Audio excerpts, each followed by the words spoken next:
ចឹងមិនថាឧបនិស្ស័យបួសទាំងសឹកនេះមានកម្លាំងខ្លាំងដូចគ្នាអត់តែមានណាគ្រាន់បើជាងនរណាទេប៉ុន្តែទេអាត្មាគ្រាន់បើជាងគេគ្រាន់បើជាងកណាគ្រាន់បើជាងព្រះអង្គក៏អត់មានទេសិតតែរឿងថ្ងៃណាថ្ងៃនោះបើគប់ថាឡើយតំណែងទីរាជាគណៈនឹងក៏ដោយតំណែងអីក៏ដោយតែថាទៅហើយគ្រោះខ្ញុំជាប់ច្រវាក់ខ្ញុំជាប់តែបើត្រូវដោះទៅហើយនោះតែបើត្រូវនៅវិញទៅតែគេដេញអាកធានថ្នោតអាម៉េចក៏នៅតែនៅអញ្ចឹងនេះរឿងនោះក៏ខ្លាំងអញ្ចឹងហ្នឹងស្រ័យលើបច្ច័យសេសៈតតែងហ្នឹងគឺខ្លាំងអញ្ចឹងតែចង់សឹកហើយអញ្ជើញដាក់ត្រង់ដែកចុះនៅតែសឹកបានអញ្ចឹង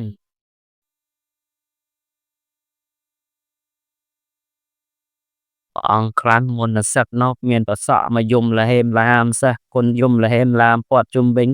នៅតែសឹកបានអញ្ចឹងឲ្យតែថាចង់ហើយព្រះអង្គខ្លះដែលលោកមិនចង់សឹកមកទៅពីអូហមិនគេទាញមិនអូលោកមិនសឹកលោកសុខចិត្តសគត់នឹងភ្នោះហ្នឹងណាអញ្ចឹងមិនថាឧបនិស្ស័យបួសទាំងសឹកនេះមានកម្លាំងខ្លាំងដូចគ្នាអត់តែមានណាគ្រាន់បើជាងនរណាទេប៉ុន្តែទេអាត្មាគ្រាន់បើជាងគេគ្រាន់បើជាងកណាគ្រាន់បើជាងព្រះអង្គក៏អត់មានទេសិតតែរឿងថ្ងៃណាថ្ងៃនោះបើមិនខ្លាំងមានតែផ្លូវរួចទៅត្រង់អាហ្នឹងខ្លាំងមែនអញ្ចឹងតែយើងក៏បីអញ្ចឹងបានតែការបួសក្នុងព្រះសាសនានេះមិនមែនចិត្តថាងាយស្រួលអីទៅទេបើថាអង្គុយតែស្រួលទៅបួសគ្រប់តែគ្នាណាញាតិញោមលែកជាតិប្តីហើយពូប្រុសថាស្រួលមកពោះអស់ហើយនោះតែវាមិនស្រួលអាស្រ័យហេតុនិងបច្ច័យសិស័កគ្រប់គ្រាន់មិនឲ្យបបួសឥឡូវឧទាហរណ៍ថាតើឥឡូវខ្ញុំកណាស្មានលើកតំណែងរាជាគណៈហ្នឹងឲ្យទៅប៉ូលីសមកបួសមកមើលបួសម្ដងអត់ឲ្យតំណែងប៉ុណ្ណេះក៏មិនមកបួសយើងពីដើមចេះតែច្រឡំថាព្រះគ្រូហ្នឹងធំជាងព្រះកិច្ចសមណស័ក្តិឬតែព្រះគ្រូហ្នឹងបែបសម្បើមមិនធំជាងព្រះប៉ុន្តែសាមណស័ក្តិនោះទីជាព្រះធំជាងព្រះគ្រូទីជាព្រះហ្នឹងធំជាងព្រះគ្រូយើងគិតថាទីព្រះគ្រូហ្នឹងដូចជាមន្ត្រីថ្នាក់ក្រោមជាងឬក៏ថាដូចជារដ្ឋបាលសឹងលើក្នុងចំណោមចង្កល់នៃស្ថាប័នសិង្ហបើគិតថាមន្ត្រីឋានៈលើព្រមជាចៅវាយស្រុកជាពិបាលបរស្រុកទីហ្នឹងគេថាខាងផ្នែកទីជាព្រះគ្រូតែដល់ថ្ងៃហ្នឹងជាបុណ្យប្រកាសស្រោចស្រពនឹងសុគន្ធវេរីប្រគេនពួកព្រះគ្រូឲ្យឡើងតែជាព្រះទីជាព្រះក្នុងរាជាគណៈនោះមាន4ពួកក្នុងប្រហប់និងពួកទៀត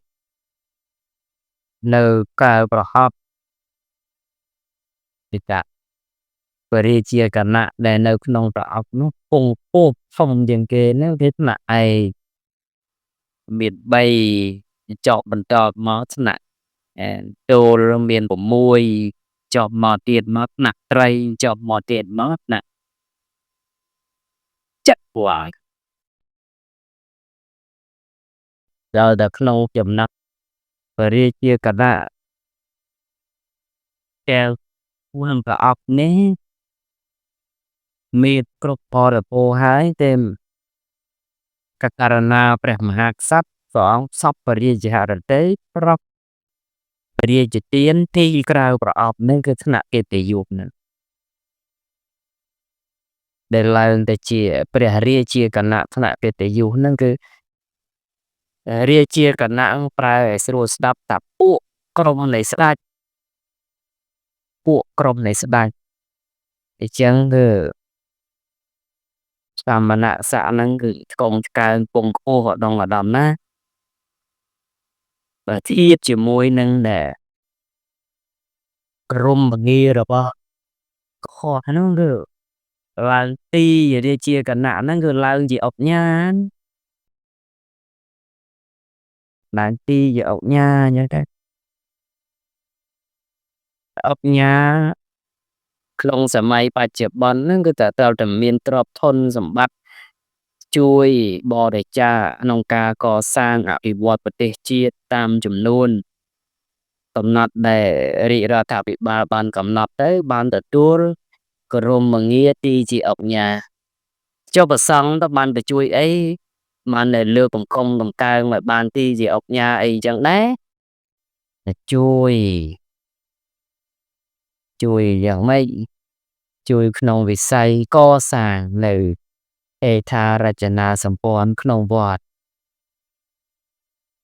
ការកសាងនៅវត្តនៅអារាមនេះគឺជាគុណសម្បត្តិដែលបញ្ជាក់អំពីតម្លៃដែលព្រះអង្គបានពុះពៀកសាងនៃវត្តបល្ល័ង្កអញ្ចឹងបើមាននៅព្រះវិហារមាននៅសាលាឆាន់មាននៅកុដិថ្មីដែលត្រៀមនឹងកាត់ខ្សែបូស្អែកនឹងផងនេះជាស្នាមពហុរបស់បិតាហើយស្នាមពហុរបស់ព្រះគ្រូចៅអធិការដែលគង់ទទួលរមាននៅក្នុងវត្តនេះបងមិនមែនចេះតែធ្វើទៅបានដោយបំណងដោយចិត្តដែលយើង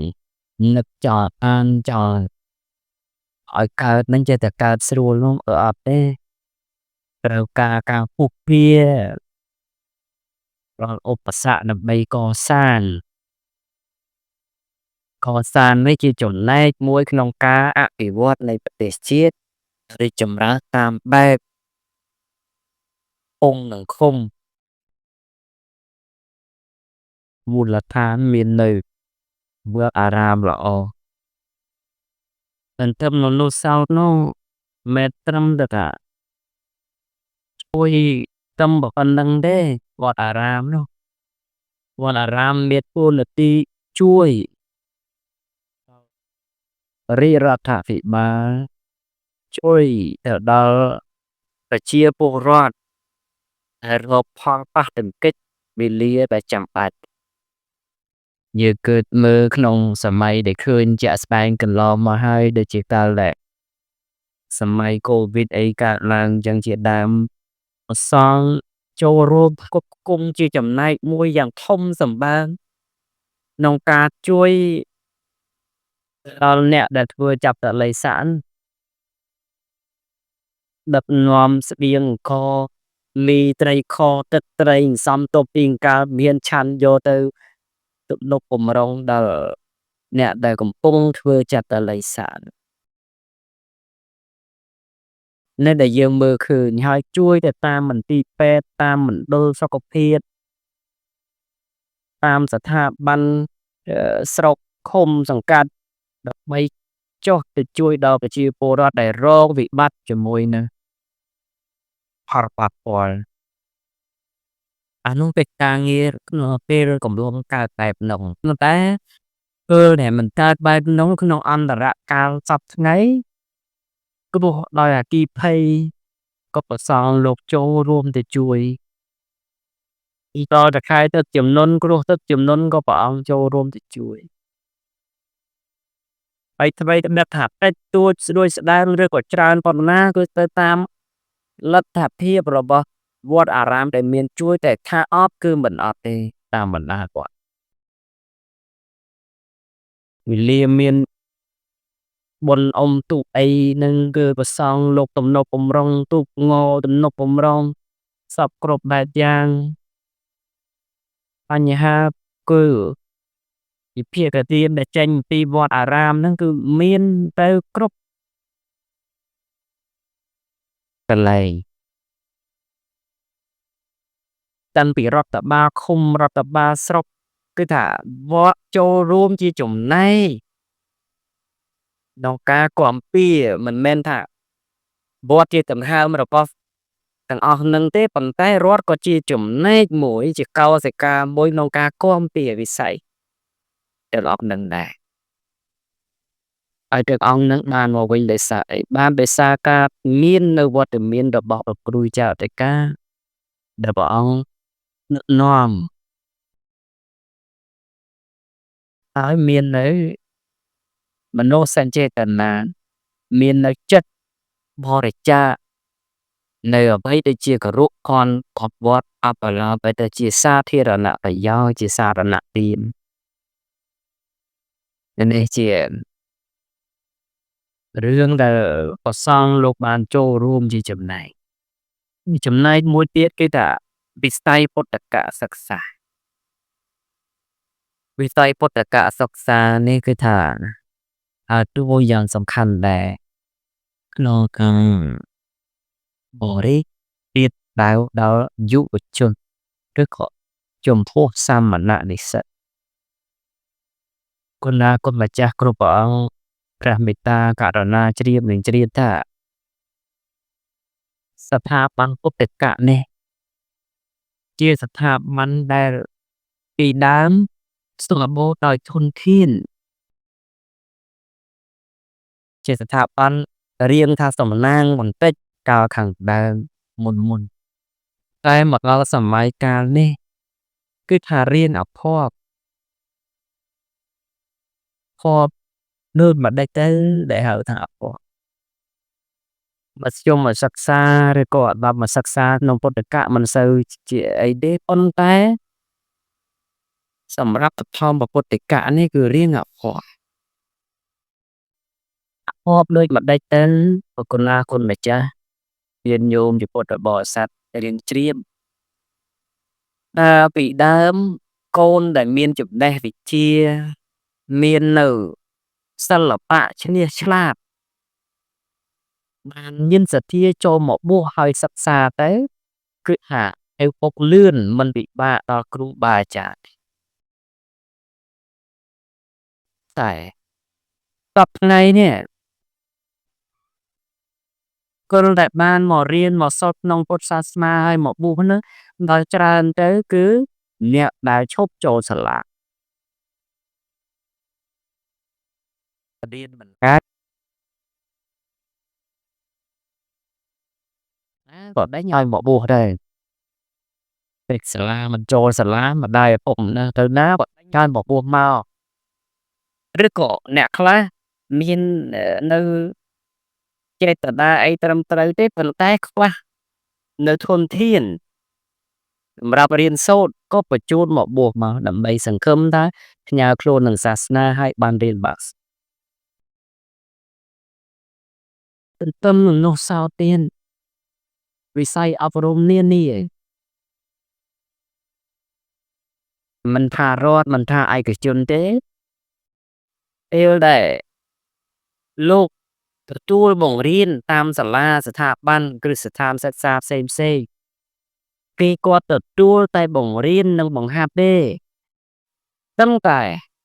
សម្រាប់ពុទ្ធកសិក្សាវិញបើកាលណាបើកសាលាឲ្យលោករៀនហើយគឺចិញ្ចឹមទាំងបាយទាំងទឹកទាំងភ្លើងទាំងទីស្នាក់នៅគ្រប់សពបែបយ៉ាងទាំងអស់នោះជាកូនរបស់អ្នកណាមិនមែនជាកូនរបស់លោកទេតែក្នុងសាមណភេទក៏ពិតមែនហើយប៉ុន្តែដែលសត្វស្រស់ឈាមស្រស់ជាកូនរបស់ប្រជាពុទ្ធបរិស័ទហើយយកមកផ្ញើចម្ពោះនឹងព្រះភិក្ខុសង្ឃសង្គមថាបានទៀតបាក់សើហើយពាក្យតាក្មេងតែស្រួលទេបើត្រឹមត្រូវគេមិនហៅក្មេងទេតតែជន់ចានជន់ឆ្នាំងខ្លះបានគេហៅក្មេងលោកនេនអញ្ចឹងដែរ3 10ឆ្នាំ9ឆ្នាំ8ឆ្នាំទីដណ្ដប់អីនេះក៏ព งแต่ពេញមហាបហើយ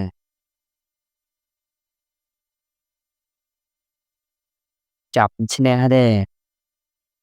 ហើយយកមកផ្ញើលោកទៅបើក៏លោកគ្រប់គ្រងបានល្អអីចឹងទៅមានសណ្ដាប់ធ្នាប់អភិសមាចាររបៀបរៀបរយអីទៅមិនសូវជាឮមាត់សរសើរថាលោកល្អអីទេតែបើសិនតែនេនក្នុងវត្តហ្នឹងជន់ចានជន់ឆ្នាំងខ្លះឡើងចុងអំពិលខ្លះចុងស្វាយខ្លះអីខ្លះអញ្ចឹងទៅអាហ្នឹងគឺបន្ទោសដល់លោកសក្កិយវត្តហ្នឹងចេះមើលចេះអីណែតែតែកូនខ្លួនឯងម្នាក់ពីរបីហ្នឹងមើលមិនឈ្នះឲ្យតម្រាំទៅលោកម៉ែក៏លោកឪក៏លោកតែមួយអង្គហ្នឹងទៅម៉ែផងទៅឪផងហើយទៅមើលហ្នឹងសឹងថាមិនឈ្នះតែបើចង់ឲ្យមើលឈ្នះបើតោះតែពីដើមមានហិង្សាខ្លះនោះឆៅអធិការពីដើមលោកតាំងនោះលោកមិនបានគិតច្បាប់បួសតែច្បាប់ណែសិទ្ធិមនុស្សសិទ្ធិកុមារអីទេលោកនឹកឃើញនៅបំបីខ្លះអត់កើតអចៅអធិការជំនាន់ដើមសិតតែមេចៅមកបួសឯណោះមិនអ្នកធម្មតាអីលោកខ្លាំងនិយាយឆ្អែតនឹកឃើញកែខ្លួនទៅតែបួសហ្នឹងហើយតែបួសនោះមហាការចេះវត្តតាប៉ះលោកទេមេចៅវិដើមទេសក្កិអីហ្នឹងកាយអតីតវត្តពហិលួងពហិលួងដងណាលោកប្រសពលោកមេចៅលោកមេចៅអីកើតមហាការទេប៉តែមកទៅឲ្យទៅលោកសូត្រទៅឲ្យលោកណាផ្ទៀនហ្នឹងដល់វេនលោកណាផ្ទៀនហ្នឹងលោកហ្នឹងបាក់ចិត្តទៀតទៀងនៅអ្នកផ្ទៀងលោកក៏អត់លឿនជាងលោកបើតែយឺតជាងលោកទៀងលោកទៅលោកអត់បានប្រាប់លោកតន់ដៅដែលចិត្តហ្នឹងតែដាក់ដែរថ្ងៃមួយនោះណែមេងដល់ក្មេងខាងណានេះវត្តវាលោក70 80អង្គឲ្យក្មេងវត្ត30 40នាក់ទៀតនឹងមួយណាតែបាញ់អាម៉ាល់នៅក្នុងពហិក្នុងឯលោកឡើងទៅវាប៉ះតិចលោកហ្នឹងលោកគោះក៏ដឹងហើមកសួរតាណាដឹងព្រោះអ្នកហ្នឹងក៏វាមិនហ៊ានថាដឹងដែរមកវត្តអបតែគ្រូសូត្រឆ្វេងហើយស្ដាំទេក្រៅពីហ្នឹងត្រូវទាំងអស់ក្រាបឲ្យលោកបាយលោកកាចប៉ុន្តែការកាយខ្លះវាខុសប្រាសាអំពីសិលធម៌អំពីអីក៏ពិតមែនហើយប៉ុន្តែការកាយខ្លះព្រោះតែចង់ឲ្យល្អទេម្ចាស់ឆ្លាញ់បុរាណលោកមានសុភាសិតមួយថាស្រឡាញ់កូនឲ្យវាយស្រឡាញ់ប្តីឲ្យថ្នមនោះមិនវាយក៏បង្រៀនបានដែរប៉ុន្តែក្មេងភាគច្រើនដែលយកមកវត្តហ្នឹងគឺក្មេងនិយាយផ្អែមអត់ស្ដាប់មិនមែនថាណែនេនហើយចៅហើយចេះចុះទៅណាល្អតែទៅនោះមិនចឹងទេណាភាគច្រើនក៏បាក់តែហ្មងសិតតែក្បាលដែកណាយកមកឲ្យលោកហ្នឹងមិនធម្មតាទេណារឹងមហារឹងនិយាយអញ្ចឹងតែមិនទាំងអស់ទេណាប៉ុន្តែដូចច្រើនវាអញ្ចឹងជួបចាស់តែអញ្ចឹងលោកកាចខ្លះទៅក៏វាអប់លោកទៀតដែរលោកអីកាចម្លេះយ៉ាងនេះមួយយ៉ាងនេះពីរអញ្ចឹងទៅវាយកូនវាយចៅអីចឹងពេលខ្លះលោកមិនកាចក្មេងដូចជាសម័យសពថ្ងៃអីផងលោកនេននោះមេនទេមេនបើតើតែអត់សូវដល់ពលអីផងកាន់ទូរស័ព្ទនោះចុចចង់ជាងកូនគេអ្នកស្រុកទៅទៀតតែអញ្ចឹងបើគ្រូចៅតការលោកសំណោះក្នុងភេទជាអបជិតនឹងមិនគួរតែធ្វើខ្លួនឲ្យអន់បាបដល់ថ្នាក់នោះហើយសំណោះទឹកចិត្តប្រជាពុទ្ធបរិស័ទតែព្រះអង្គខំ ចាំខំទំនប់បំរុងមើលលោកក៏ការទៅដល់តែការដាក់ទៅខុសនឹងច្បាប់មនុស្សអីនឹងទៅទៀតហើយកុមារអីចឹងនេះវាជារឿងលំបាក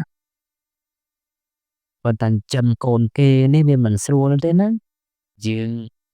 មើលដូចជាគុលបំបត្តិហើយព្រះសង្ឃលោកខំប្រឹងអប់រំប្រៀនប្រដៅដល់តែចេះដឹងទៅមិនមែនយកអ្នកអប់នឹងមកចិញ្ចឹមលោកឯណាពេលតែយើងចិញ្ចឹមកូនចិញ្ចឹមចៅពេលណាកូនចៅយើងបានខ្ពស់មុខខ្ពស់មាត់ទៅលើកស្គំស្កាងពូជពង្សតកូលវង្សផៅរបស់យើងប៉ុន្តែដល់តែពេលកូនសិស្សនេះដែលចេញពីគ្រូទៅហើយទៅរៀនបានខ្ពង់ខ្ពស់ពេលខ្លះមិនទាំងដឹងថាគ្រូពីចេញខាងណាមកក៏មិនបានស្គមស្កាងអីគ្រូអីទេព្រោះអ្នកដែលល្អគេមិនសូវសួររកគ្រូទេតែបើអ្នកខូចនោះសួររកគ្រូពីណាមកលោកហ្នឹងយើងពីណាមកពីវត្តណាហើយវត្តនោះល្អត្រឹមត្រូវសោះហើយខុសដោយអ្នកដែលនៅវត្តតើការបដិបត្តិមិនល្អនេះគឺជាផលវិបាកមួយដែរក្នុងសង្គម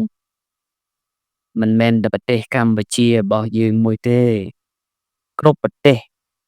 ដែលកាន់ពុទ្ធសាសនាមិនថាលង្កាមិនថាភូមាមិនថាថៃមិនថាលាវទេដែលតែកាន់ពុទ្ធសាសនាជាថេរវាទហ្នឹង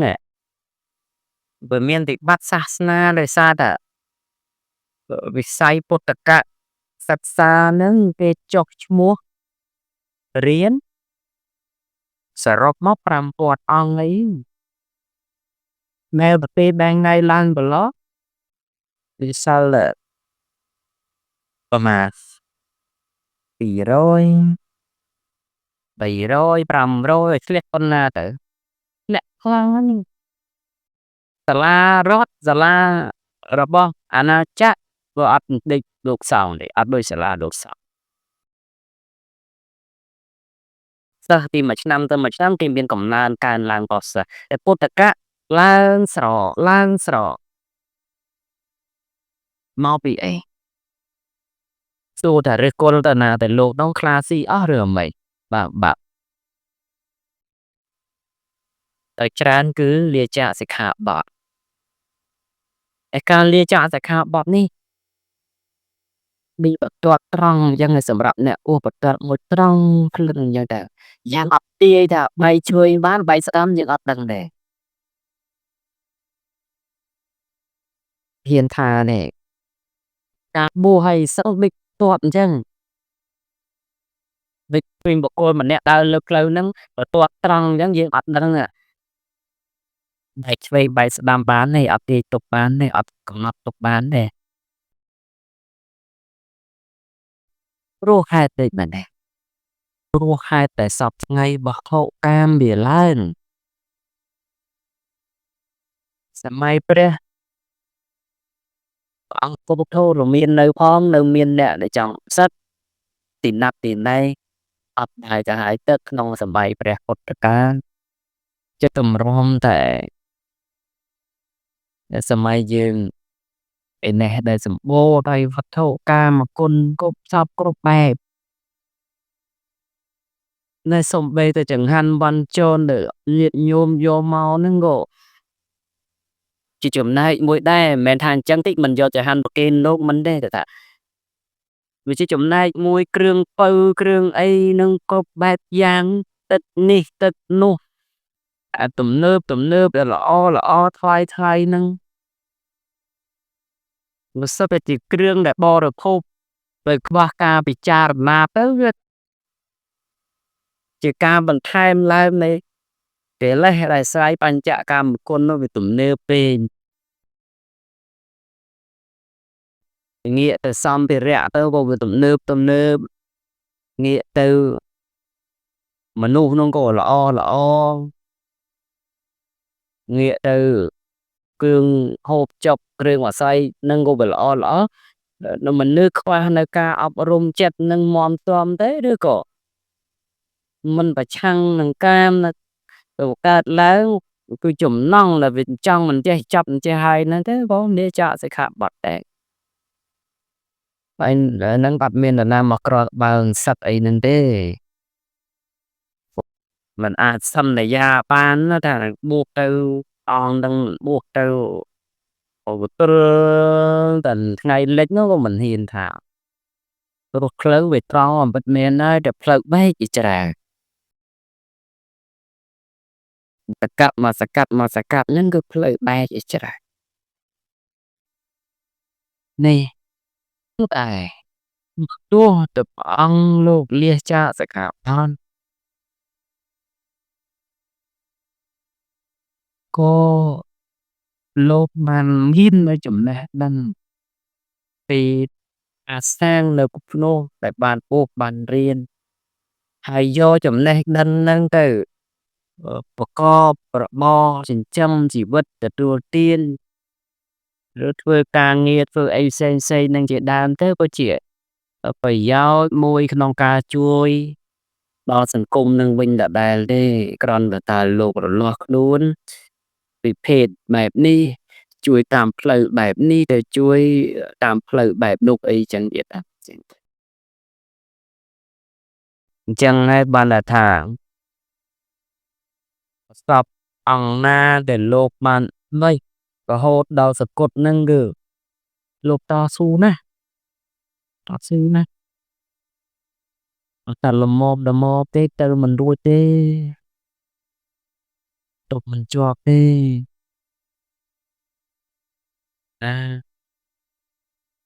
កុំថាឡើយតំណែងទីរាជាគណៈហ្នឹងក៏ដោយតំណែងអីក៏ដោយតែថាទៅហើយខុសមិនជាប់ច្រវាក់ក៏មិនជាប់ដែរបើត្រូវដល់ទៅហើយនោះតែបើត្រូវនៅវិញដូចតែគេដេញអាកអធៀនថ្នោតតែមិននោះនៅតែនៅចានេះរឿងភ្នោះនោះវាខ្លាំងអញ្ចឹងហ្នឹងស្រ័យលើបច្ច័យសេសៈតតែងហ្នឹងគឺខ្លាំងអញ្ចឹងតែចង់សឹកហើយជឿដាក់ត្រង់ដែរចុះនៅតែសឹកបានអញ្ចឹងព្រះអង្គខ្លះមុននឹងសឹកនោះមានប្រសក់មកយំលហេមឡាមសិស្សគុណយំលហេមឡាមព័ទ្ធជុំវិញនៅតែសឹកបានអញ្ចឹងឲ្យតែថាចង់ហើយព្រះអង្គខ្លះដែលលោកមិនចង់សឹកមកទៅពីអូហ៎មិនគេទាញមិនព្រោះលោកមិនសឹកលោកសុខចិត្តសគត់នឹងភ្នោះហ្នឹងណាអញ្ចឹងមិនថាឧបនិស្ស័យបួសនឹងសឹកនេះមានកម្លាំងខ្លាំងដូចគ្នាអត់តែមានណាគ្រាន់បើជានរណាទេតែទេអាត្មាគ្រាន់បើជាគេគ្រាន់បើជាកណាគ្រាន់បើជាព្រះអង្គក៏អត់មានទេវាស្ទើរតែរឿងថ្ងៃណាថ្ងៃនោះបើមិនខ្លាំងមានតែផ្លូវទៅត្រង់អាហ្នឹងខ្លាំងមែនអញ្ចឹងតែយើងក៏បីអញ្ចឹងមិនតែការបួសក្នុងព្រះសាសនានេះមិនមែនចេះតែថាងាយងាយស្រួលអីទៅទេព្រោះតែអង្គុយតែស្រួលទៅបួសគ្រប់តែគ្នាហ្នឹងញាតិញោមលែងមានប្តីហើយព្រោះប្រុសថាស្រួលមកបួសអស់ហើយនោះតែវាមិនស្រួលអាស្រ័យហេតុនិងបច្ច័យសេសៈគ្រប់គ្រាន់មិនឲ្យបបួសឥឡូវឧទាហរណ៍ថាតើឥឡូវខ្ញុំកណាស្មានលើកតំណែងរាជាគណៈហ្នឹងឲ្យទៅប៉ូលីសមកបួសមកមើលបួសម្ដងទុំអត់ឲ្យតំណែងប៉ុណ្ណេះក៏មិនមកបួសព្រោះអត់មានបច្ច័យសេសៈគ្រប់គ្រាន់ក្នុងកាលក្នុងហេតុជាអ្នកបួសនោះណាហើយក៏គ្រាន់តែថាចំណែកជាការបួសបានសាងនៅសេចក្តីល្អនោះគឺថាយើងមិនសូវចាប់អារម្មណ៍មកឃើញតែតួអូបដំណើរអញ្ចឹងទៅលោកយ៉ាងនេះមួយលោកយ៉ាងនោះពីរអីចឹងទៅវាជារឿងនោះវាជារឿងបុគ្គលទេម្ចាស់ថ្លៃហើយស្តង់អ្នកបួសនោះលោកទាំងឡាយកុំច្រឡំអ្នកបួសជាស្ថាប័នជាចង្កោមជាសហជាសមាគមធំមួយ ក្នុងចក្រវាឡសង្ឃជាបឋមប្រធានសង្ឃនេះគ្មានពាក្យថាខុសទេគ្មានថាមានពាក្យថាខុសគ្មានពាក្យថាត្រឹមទេថាអាក្រក់ហ្នឹងបុគ្គលភិក្ខុជាបុគ្គលនោះទេដែលខុសមិនអាចតែបុគ្គលនឹងខុសមួយទៅចោលដល់សង្ឃផ្សេងៗអាក្រក់យ៉ាងនេះយ៉ាងនោះមិនទេអញ្ចឹងបានតែព្រះរាមាពុទ្ធព្រះអង្គតែងតែប្រកាសពោលឲ្យយើងធ្វើនៅបុណ្យជាមួយនឹងសង្ឃកុំឲ្យយើងធ្វើបុណ្យជាមួយបុគ្គលក្រែងវាស្ដាយក្រោយក្រែងនៅបានផលតិចអញ្ចឹងបានលោកទាំងឡាយកុំធ្វើបុណ្យជាមួយនឹងបុគ្គលបើធ្វើអីឧទ្ទិសចំពោះសង្ឃអញ្ចឹងទៅរឿងបុគ្គលហ្នឹងបើថាធ្វើត្រូវវាអត់អីទេគាត់ធ្វើខុសទៅវាដូចតែចង្វាក់គេទាញទម្លាក់ជ្រោះយកចង្វាក់ហ្នឹងមកប្រាក់កព្រមឲ្យគេអូសទម្លាក់ជ្រោះហ្នឹងអញ្ចឹងណាដោយសម័យក្រោយពុទ្ធកាលមកមានមហាទេវៈតែមិនមែនទេវមនីទេណាព្រះមហាទេវៈហ្នឹងគេថាចេះចាំបត្រៃបីដកចេះចាំគុតបែបយ៉ាងគឺតែលួចធ្វើអនន្តរិយកម្មដល់តែ3ដល់តែ4នោះមួយលោកសម្រាប់ម្ដាយសម្រាប់ឪពុកសម្រាប់ព្រះអរហន្តហើយសម្រាប់ឪពុកសម្រាប់កូនឯងទៅស្រឡាញ់ម្ដាយមិនត្រូវសម្រាប់ឪពុកហ្នឹងអនន្តរិយកម្មទី1តែសម្រាប់ឪពុកហ្នឹងព្រះអរហន្តលោកឃើញភិក្ខុជាព្រះអរហន្តលោកឃើញឯករឿងពីព្រះអរហន្តទៅសម្រាប់ព្រះអរហន្តមួយទៀតហ្នឹងមិនអនន្តរិយកម្មទី2ដែលតែមកនៅជាមួយម្ដាយនឹងយូរទៅ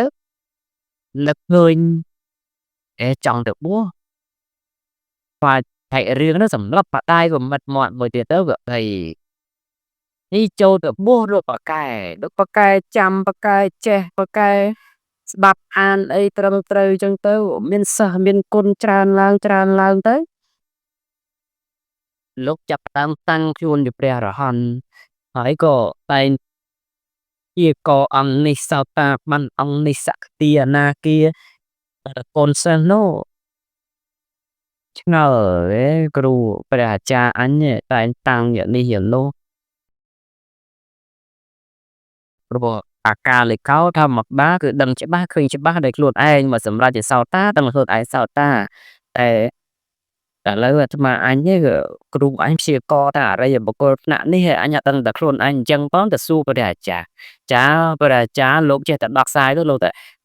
បាននៅព្រះមុខលានព្រះសរិបុត្រអីនៅមានព្រះពុទ្ធព្យាករអញ្ចឹងលោកម្ចាស់ឯងនឹងក៏ខ្ញុំកណាព្យាករអញ្ចឹងដែរអីតែអញ្ចឹងទៅយូរទៅកូនសិស្សនោះប្រកាន់ធម៌បែបហ្នឹងទៅប្រះស្ចាកជាមួយនឹងព្រះអរហន្តមែនតើណចឹងក៏ប្រឆាំងគ្នាចុះឡើងក៏មិនសង់អនន្តរិយកម្ម4យ៉ាង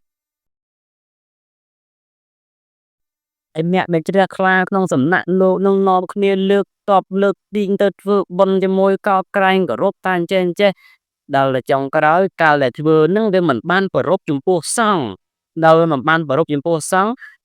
ព្រះអង្គនោះលោកធ្លាក់នរកហើយលោកនាំអ្នកដែលធ្វើបុណ្យជាមួយលោកនោះធ្លាក់នរកទៀតមិនមែនរឿងធម្មតាទេណាទេខ្ញុំបានតែខ្ញុំកណាខ្ញុំចេះតែដាស់តឿនអស់លោកទៅស្រឡាញ់អង្គណាក៏ដោយគោរពក្នុងសំណាក់ណាក៏ដោយវត្តណាក៏ដោយសំណាក់អាចារ្យលោកគ្រូណាព្រះអង្គណាក៏ដោយគោរពចែកស្រឡាញ់ចប់ប៉ុន្តែពេលដែលធ្វើបុណ្យគួរបែងប្រារព្ធចំពោះសង្ឃកុំចំពោះបុគ្គលអីក្រែងបបះអ្នកត្រូវវាជាភ័ព្វចុះបបះអ្នកខុសទៅវាមិនទៅមន់ដែរទេតាបងគ្រាន់តែបងទៅចោះតែឧទានយើងទម្លាក់ឲ្យធ្លាក់ចុះទៅទៀតចាំបានតែសាសនានេះមិនមែនជាសាសនាជាប់នឹងគ្រូមិនមែនសាសនាជាប់នឹងអាចារ្យមិនមែនសាសនាជាប់នឹង អង្គនេះអង្គនោះអីទេជាសាសនាដែលលើកតម្កង់តម្កើងនៅខ្លួនឯងជាទីពឹងមាននៅសម្មាសមាធិតម្កល់ចិត្តឲ្យត្រូវត្រង់ហើយមានខ្លួនឯងជាទីពឹងគឺប្រព្រឹត្តល្អដោយខ្លួនឯងដោយកាយនិងវាចានិងចិត្តដោយខ្លួនឯងឲ្យនៅត្រង់ក្នុងសិលធម៌ក្នុងសេចក្តីល្អហើយក៏បាននៅព្រះរតនត្រ័យជាទីពឹងទីរលឹកប៉ុណ្ណឹងអញ្ចឹងលោកទាំងឡាយគាត់បីរលាស់ខ្លួនឲ្យ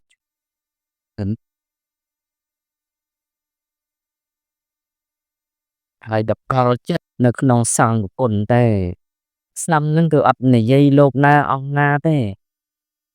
សត្យមកណាទាំងអស់អង្គហ្នឹងនៅអញ្ចឹងមកយើងហៅមកបាត់គឺចំពោះសង្ឃគុណបើទោះតែក្នុងចំណោមអង្គហ្នឹងខុសខ្លះត្រូវខ្លះយ៉ាងម៉េចបើអត់មានខាតអីដល់យើងទេអត់មានក្តៅទៅហើយអីដល់យើងទេរឿងភ្លើងនោះក៏ភ្លើងអ្នកដោះស្រាយខ្លួនឯងដែរយើងអ្នកតែទៅព្យាយាមយកផលអំពីភ្លើងហ្នឹងហួរអត់មានប៉ះពាល់អីហ្នឹងទេចាំបានតែសូមឲ្យអស់លោកជាពុទ្ធបរិស័ទក៏បីជ្រាបអំពីតម្លៃនៃការដែលបានបួសនោះក្នុងសាសនាយោងស្រកយោងសន្តានច្រើនណាស់គេថាវត្តអញ្ចឹងណាលោកចាស់ញាតិញោមពុទ្ធបរិស័ទទាំងឡាយបើកុំមានប្រសង់គង់នៅយើងទៅធ្វើវត្តធ្វើអីឥឡូវគេសួរមើលហើយវត្តហ្នឹងវាតតែសង់មកធ្វើបានកើតបើតែប្រសពឯងយកទេយវត្ថុមកទំនុកបរងមែនហើយតែអតីយវត្ថុរបស់ប្រសពហ្នឹងយកមកទំនុកបរងព្រោះអាស្រ័យតែសង់នៅក្នុងវត្តឥឡូវបើសិនតែឲ្យមេភូមិមកអង្គុយហើយជើងធ្វើមកគេមកថ្វាយបច្ច័យកសាងអីទៅរួចទេតែមិនរួចទេព្រោះតើអាស្រ័យប្រសង់ហើយការកសាងហ្នឹងវារីកចម្រើនក្នុងភូមិក្នុងឃុំក្នុងស្រុកហ្នឹងឯងដែលតែវត្តណាល្បីល្បាញក្នុងស្រុកក្នុងឃុំក្នុងភូមិនឹងមួយចឹងទៅវាយោងញាតិយោងសន្តានយោងកិត្តិយសឲ្យដល់ជាពលរដ្ឋឲ្យដល់អាជ្ញាធរគ្រប់ដំណាប់ថ្នាក់អីហ្នឹងនឹងរឿងហ្នឹងចា៎អញ្ចឹងបានតែជាគុណណាស់ហើយព្រះសង្ឃចូលរួមចំណែកច្រើនណាស់គ្រប់សឹងតែគ្រប់វិស័យជាចំណែកមួយចលករមួយហ្នឹងគឺថាតបមុនចេញតែច្បាំងហ្នឹងណាក៏លោកអាឡោះទឹកដែរលោកក៏ជាចំណែកមួយក្នុងការឲ្យកម្លាំងចិត្តក្នុងផ្នែកការពារជាតិហើយព្រះអង្គគ្រប់ព្រះអង្គបឋមក៏ទៅការចាគ្រប់ព្រះអង្គលោកទេសនាព្រានបដៅសពថ្ងៃហ្នឹងក៏លោកជាចំណែកមួយក្នុងវិស័យអប់រំដែរឬក៏ក្នុងវិស័យរក្សាឲ្យបាននូវសីលធម៌ដែលពីសមាចារក្នុងសង្គម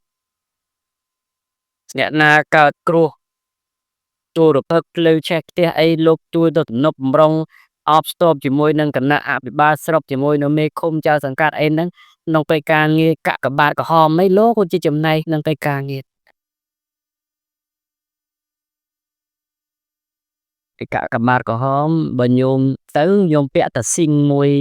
ជាសញ្ញានេះបើលោកសង្ឃធ្លាកទៅ10ក្រហមទៅតែមកលើកតងប្រឡងទាំងអីទៅដាក់ចូលរួមជួយចំណែកស្ថាប័នមានតែឡែកតែប្រសំអបស្ទប់ស្ទើរតែគ្រប់ស្ថាប័